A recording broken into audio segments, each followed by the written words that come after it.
चलिए, ये education is life के नाम से ये मेरा बना हुआ चैनल। जैसा मैं बता दूं कि इस चैनल पर मेरा प्रयास रहेगा कि 4 क्लास से 10वीं क्लास तक के बच्चों को वो हर बेसिक शिक्षा प्राप्त हो सके, जो आमतौर से नहीं मिल पाता है, सहजता से नहीं मिल पाता है, या मिल भी पाता है तो सहजता से खोजना नहीं चाहते हैं। और मैं उम्मीद करता हूं कि इस वीडियो से लाभ होगा, और ये वीडियो सिर्फ एक शिक्षा के उद्देश्य से बनाया गया है और आपकी जानकारी के उद्देश्य से। जैसा मैं अभी तो कुछ मोटे तौर पे बात ही करूंगा, सामाजिक विज्ञान की ओर चलता हूं। एक लोकतंत्र, मैंने देखा कि लोकतंत्र लोकतंत्र के बारे में जानेंगे। लोकतंत्र, जैसा मैं बता दूं कि ये भारतवर्ष, और भारतवर्ष ही नहीं, ये पूर्ति भारत के अलावा और भी बहुत सारे देश, कंट्री जो थे, वो किसी न किसी के गुलाम रहे। भारत भी किसी के, कभी मुगलों के गुलाम रहा, कभी अंग्रेजों के गुलाम रहा। इसकी अपनी अपनी स्वतंत्र शासन व्यवस्था नहीं रही। रही भी तो राजाओं की वैसी शासन व्यवस्था रही जिसमें राजा राज करते थे, और ये बहुत पीछे की कहानी है। तो लोकतंत्र में क्या होता है कि जैसे राजतंत्र में राजा का परिवार वाला ही, या राजा का बेटा, सगे संबंधी, राज परिवार के ही व्यक्ति राजा के पद पा सकते हैं। उस व्यवस्था को खत्म करके लोकतंत्र व्यवस्था लाई गई। लोकतंत्र का मतलब ही है जिसमें लोगों की भागीदारी पूर्ण रूप से जरूरी है। इसे लोकतंत्र कहते हैं। तंत्र माने चलाने वाली व्यवस्था, और लोक माने लोग। तो लोकतंत्र का परिभाषा क्या हुआ? मुख्य तौर पे लोकतंत्र का परिभाषा मुख्य तौर पे हुआ कि लोकतंत्र तंत्र एक ऐसी शासन व्यवस्था है, लोकतंत्र एक ऐसी शासन व्यवस्था है जिसमें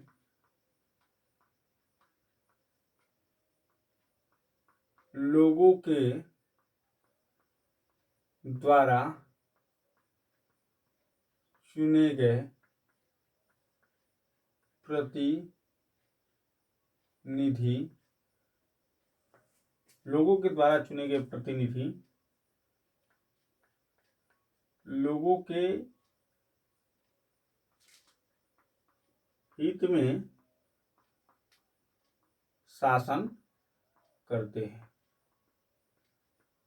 इसका मतलब क्या हुआ? लोगों के द्वारा चुने गए प्रतिनिधि ही लोगों के हित में शासन करते हैं। शासन का अर्थ ये नहीं, शासन और कुशासन दो अलग अलग विषय है जिसको समझना बहुत जरूरी है। कुशासन का मतलब हुआ कि मैं अपने मन से जो इच्छा, और शासन का मतलब लोगों के हित में, क्योंकि ये लोगों के द्वारा चुने गए प्रतिनिधि होते हैं। अब इस तरह के शासन व्यवस्था में सबसे निचले पैमाने पे चले तो पंचायती राज शासन व्यवस्था, क्योंकि भारत में त्रिस्तरीय शासन व्यवस्था है, तो पंचायती राज शासन व्यवस्था के अंतर्गत चलते हैं। सबसे पहले पंचायती राज शासन व्यवस्था।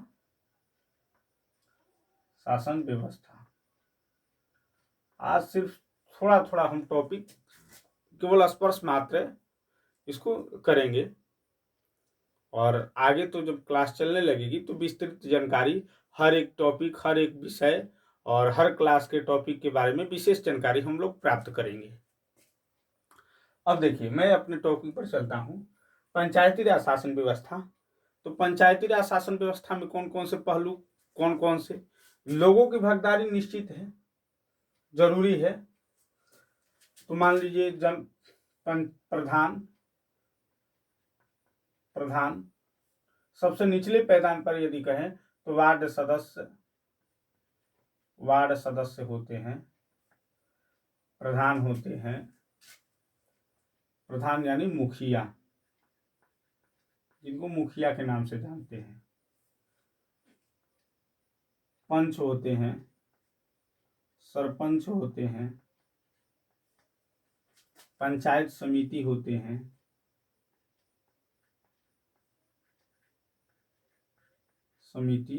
और एक प्रखंड प्रमुख होते हैं। एक प्रमुख होते हैं, क्या? प्रखंड प्रमुख। ये सभी लोगों के द्वारा चुने गए होते हैं। अब जैसे कि नहीं, ये सभी लोगों के द्वारा चुने गए होते हैं, लेकिन एक सीमित संख्या, जैसे हमको नहीं पता है कि कितने, किसी किसी गांव में एक ही वार्ड होता है, किसी किसी गांव में 5-4 वार्ड होते हैं, किसी में 2 होता है। तो कैसे होता है ये जनसंख्या पे आधारित होता है। जैसे कहाँ की जनसंख्या कितनी है, तो इस प्रकार से जनसंख्या के रूप में आधारित होता है।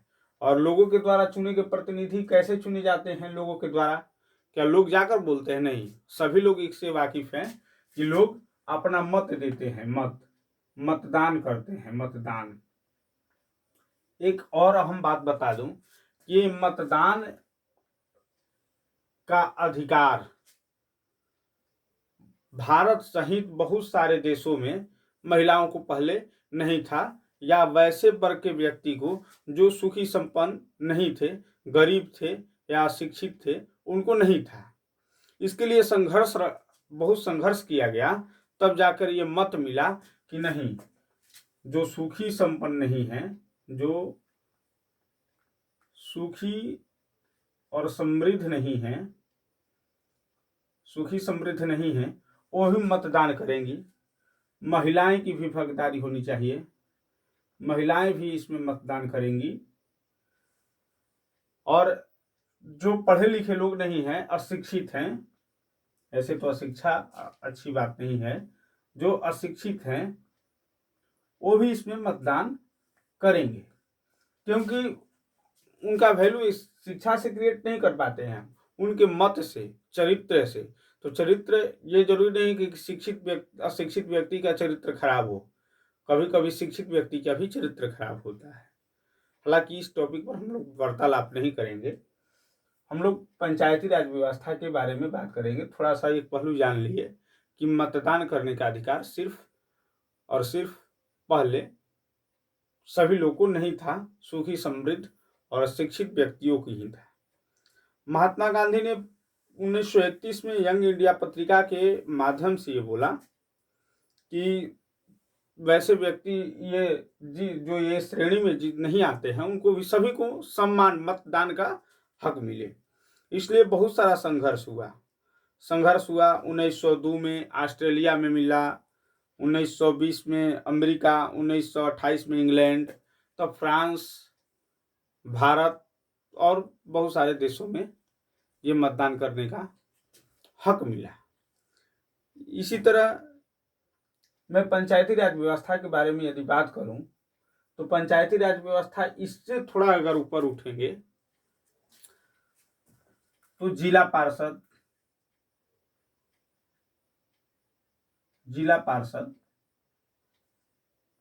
विधायक, सांसद,